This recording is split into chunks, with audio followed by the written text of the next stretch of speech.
নমস্কার বন্ধুরা, কেমন আছেন আপনারা সবাই? মেঘের পালকের নতুন একটি ব্লগে আপনাদের স্বাগত জানাই। আজকে সোমবার, এখন সকাল 10টার মতো বাজে। বাচ্চারা সব স্কুলে চলে গেছে, ওরা সকাল সকালই স্কুলে যায়। আর এখন আমি রান্নাবান্না বসিয়ে দিয়েছি। তাড়াতাড়ি রান্নাবান্না সেরে ফেলি, ওরা আসলে আবার ওদেরকে সময় দিতে হবে। আর একটু আগেই বৃষ্টি হয়ে গেল, দেখাই দেখুন, একটু আগেই বৃষ্টি হয়ে গেল, ঝমঝমিয়ে বৃষ্টি হলো কিছুক্ষণ, দিয়ে বৃষ্টি বন্ধ হয়ে গেছে। মেঘ করে আছে, কিন্তু ঠিক করে বৃষ্টিটা হলো না, তাতে গরমটা আরও বেড়ে গেল। যাই হোক, রান্না বসিয়ে দিয়েছি। আজকে রান্না করছি পটল আলু দিয়ে মাছের ঝোল। এই যে এখানে মাছ আছে, আর এখানে পটল আলু কেটে রেখেছি। এখানে একটু মশলা বেটে নিয়েছি, আদা, কাঁচা লঙ্কা, দুটো কাঁচা লঙ্কা দিয়েছি, আর দুটো রসুনের কোয়া দিয়েছি। এই মশলা আর আদা, ওটা জিরে গুঁড়ো আর ধনে গুঁড়ো সামান্য সামান্য দেব, আর একটু রঙের জন্য দেব কাশ্মীরি মির্চ।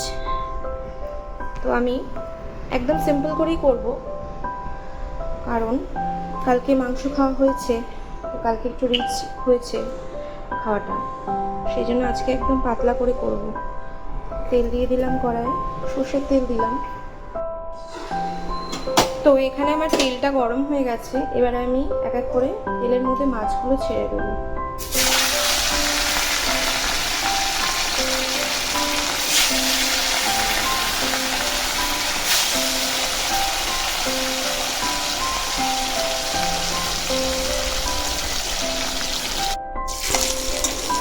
আমার মাছগুলো এখানে ভাজা হয়ে গেছে, এবার আমি মাছগুলোকে তুলে রাখবো।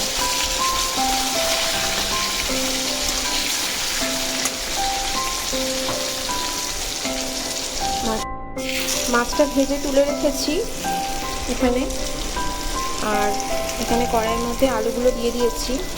যে আলুগুলোকে কেটে রেখেছিলাম মাছের ঝোল করবো বলে, সে আলুগুলোকে দিয়ে এবারে আলুগুলো ভেজে নিচ্ছি। পটল আলুটা আলাদা আলাদা করে ভাজলে একটু ভালোভাবে ভাজাটা হয় আর কি। আসলে বেশি মশলাপাতি তো দেবো না, হালকা পাতলাই করব ঝোলটা, যাতে সবাই খেতে পারে। আর এই ধরনের খাবারগুলো বাচ্চা বড় সবাই খেতে পারে, হেলদি হয় খাবারগুলো। বেশি ঝাল মশলা তেল এসব না দেওয়াই ভালো আর কি, এগুলো তো বেশি খাওয়া ভালো না।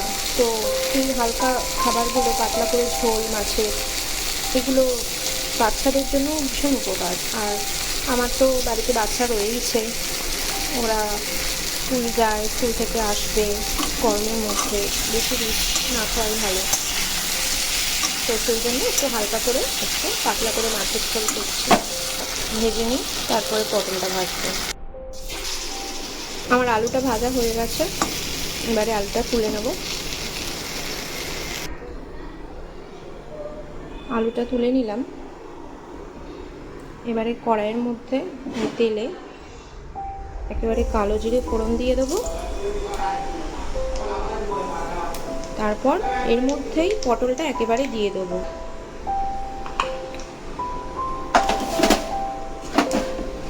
এই যে পটলটা দিয়ে পটলটাকে ভালো করে ভেজে নেবো। তারপর এর মধ্যেই আলু দিয়ে দেবো আর মশলাটা দিয়ে দেবো। আমার পটলটা এখানে ভাজা হয়ে গেছে।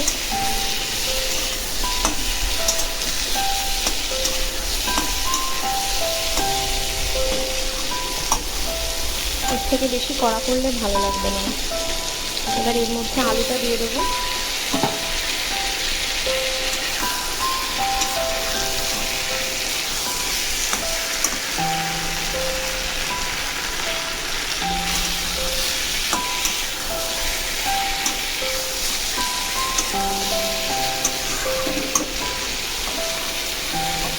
এবারে মশলাটা দিয়ে দেবো।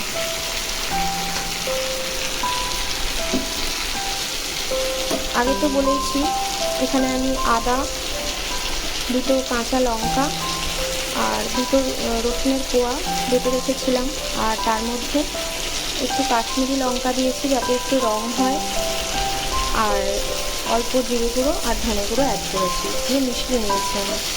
এবার এই মশলাটাই আমি ঢেলে দেবো।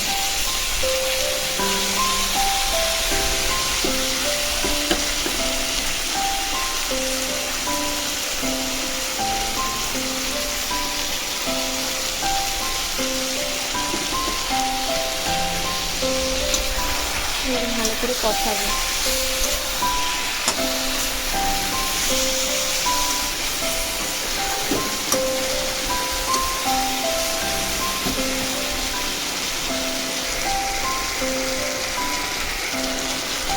একটু জল অ্যাড করবো এর মধ্যে, তাহলে মশলাটা ভালো করে কষবে।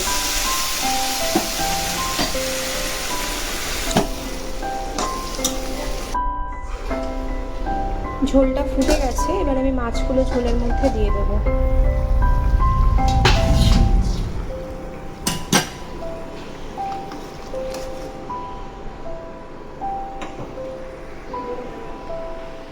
মাছগুলো দিয়ে দিয়েছি।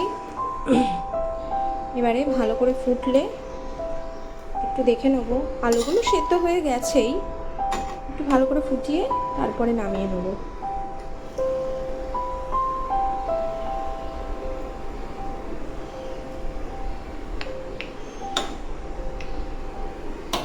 ততক্ষণ একটু ঢেকে দিই। দেখুন বন্ধুরা, আমার রান্নাটা প্রায় হয়েই এসেছে, ঝোলটা ফুটে গেছে, আর একটু ফুটে গেলে আমি নামিয়ে দেবো।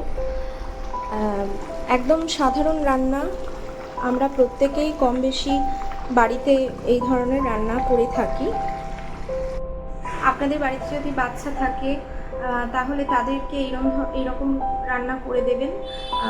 আশা করি তাদেরও ভালো লাগবে খেতে, এবং শরীরের জন্য ভীষণ উপকারী। হালকা পাতলা ঝোল, রোজ রোজ তো আর আমরা রিচ খাই না, খাওয়াটা উচিত নয়। আমি যেরকম আমার বাচ্চাদের, বিশেষ করে আমার ছোট ছেলের জন্য আলাদা করে কোনো রান্না করি না। এই সবার জন্য যা করি, আমার ছোটোটার জন্য আমি তাই রান্নাই করি। আর সেই জন্য আমি একটু কম ঝাল মশলা দিয়ে রান্না করি, যাতে শরীরের কোনো ক্ষতি না হয়। রিচ করি, মাঝে মাঝে করি, রোজ রোজ করি না। তো আজকে ভাবলাম আমি যেভাবে পটল আলু দিয়ে মাছের ঝোল করি পাতলা করে, সেইভাবে একটু আপনাদের সাথে শেয়ার করি।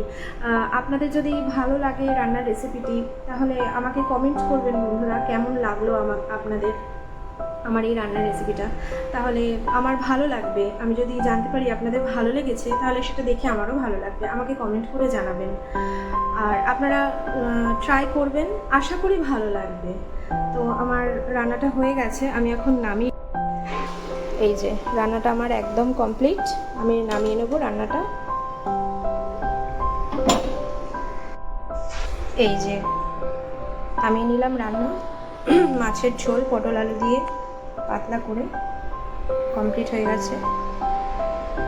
এবারে আমি এখন যাব আমার ছোটুকে আনতে, মোমোকে স্কুল থেকে আনতে যাব। ওকে নিয়ে আসি, তারপরে আবার আপনাদের সাথে কথা বলছি এসে। কি করছো? খাওয়া করছো? স্কুল থেকে এসে স্নান টান করে এখন খাওয়া দাওয়া করছে।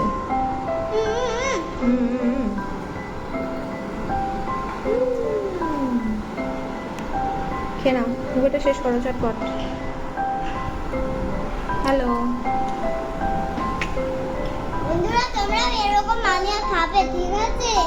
আমার মাথায় ঢেলো না। ঠিক আছে, চলো খেয়ে নাও। দেখুন বন্ধুরা, আমরা এখন খাচ্ছি আচার, আমের আচার। হ্যালো বন্ধুরা। হ্যালো বন্ধুরা, কে খাবে আচার? আমরাই খেয়ে নি, বল পিগলু। আমরা এখন আচার খাচ্ছি। কে বানিয়েছে আচারটা? দিদুন। কে বানিয়েছে আচারটা? দিদুন। দিদুন ভালো বানিয়েছে আচারটা, ভালো বানিয়েছে। হ্যাঁ, দেখো খেয়ে, দাঁড়াও।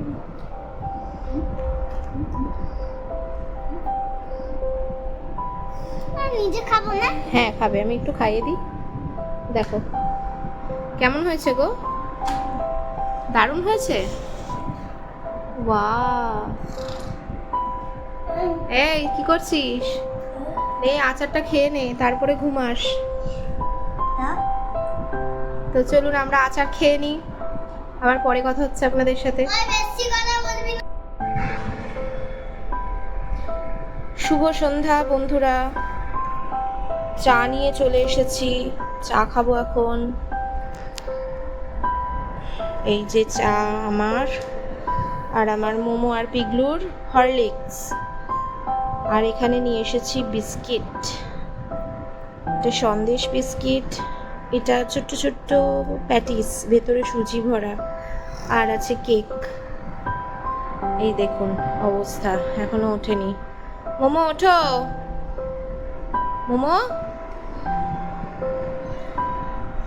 আচ্ছা, সবাইকে বলে দাও তো গুড ইভিনিং, একটু গুড ইভিনিং বলে দাও তো সবাইকে, বলে দাও। কি গো, এখন গুড ইভিনিং বলার মুডে নেই, এই যে চোখ কচলাচ্ছে। পড়তে যাবে এবারে, খেয়ে দে, 5টার সময় ওঠে রোজ।